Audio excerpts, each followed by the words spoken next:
أخت أم مصطفى جزاك الله خير، يعطيك كلامك بخير.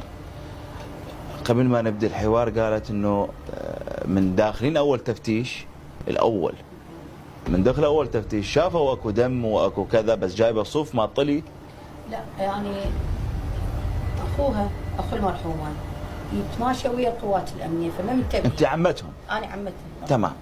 فيتماشى وياهم، أي شيء يسمع خبر ما يقول للأبو، يجي يقول لك. الأبو يجي لي يقول لي. اجاني قال لي، قلت له عمه ايش لقوا؟ قال عمه لقوا سطله بيضه. قالوا لها شنو هذا؟ قالت طرشي. مقابله تفتحها، واحد بيها قال لها افتحيها بسرعه. فاتحتها والا عباره عن لحم. قال شنو هذا اللحم؟ قالت مذابحه طلي. خليها بصف السطل تكرم الرجلين مال الطلي خروف والصوف مال الخروف. قالت لهم ذابح. لا حين وياها قايل لها شنو هذا السطل احكي لنا؟ قالت له لقيته بالسطح ونزلته. شنو طرشي؟ شنو لحم؟ اي يعني كلامها متناقض. هو هنا الله سبحانه وتعالى راح يفضحها بالتفتيش الاول اللي كنتوا رافضين انتوا واحد يتفتش من المنطقه. نعم. لحبكم بيهم، نعم. لاحترامكم للجار. نعم.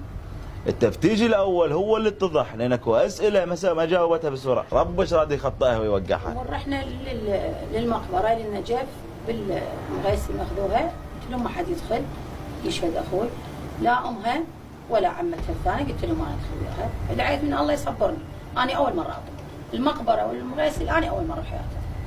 من دخلت يعني بعدين لفت فيها صار عندي رهبه، بس ردت اشوف الحاله، شفت الحاله انه ضاربتها براسها فطر بالجمجمه هنا، واكو هنا بشاكوش او شيء ضاربتها، وعندي الصوره تشبه، لافتها بزوليه وحارقه الزوليه بحيث الزوليه لازقه على بطنها، وايدين ماكو ورجلين ماكو، والذن الافخاذ بس العظام. هاي حالتها. زين هاي انطيها 15 سنه. حالة الكرك. زين وشلون؟ حالتي ايش هاي؟ طيب اوكي، هنا هي من حارقتها اللحم اللي لقيتوه بالسطل شنو هذا؟ هذاك بقايا مع رجليها ايديها، هذا بالسطل اللي مكسر، يعني ايديها ورجليها ما موجودات، عيونها ما موجودات، شعرها هذا رادت تتقطعه ما قدرت، ما ملحقه، وما لحقت فلفتها بالزوليه. انا بالطب الشرعي ولحقوني بفتش بنتي. بالفج مال لحقوه بالفج. انا هناك رايح استلم،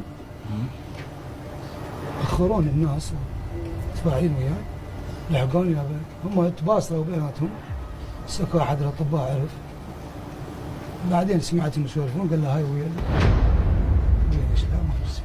كانوا ناسيها؟ لا مو ظلوا يدورون ايه؟ ويا هم ذابه النص هنا. اقصد انه كانوا ناسيها ما لقوا الجثه كامله. اي ذابه هي من عندها. فموزعه هي هنا لقوا. من رخصة اخوي تريد تضيع الجريمه، تعرف التحليل يبين بالشعر وبالاسنان وبالملابس. هذا صح. وخليتهن بعلاقه. هذا سبب انه مزينتها. مزينتها بماكينه، والماكينه لاقيها على الثلاجه اللي مزينه بيها، انا شفتها مزينه. انا شفتها. انا هاي تفاصيل ما ادري. لا هذه التفاصيل ما اقدر اسولف، انا سولفتها هسه لان انا اخاف على اخوي، بس انت اللي اريد توصلها هذه الحاله بالمضبوط. اكو صايره حاله بالعالم، يعني التقارير كلها تقول حاله نادره بالعالم.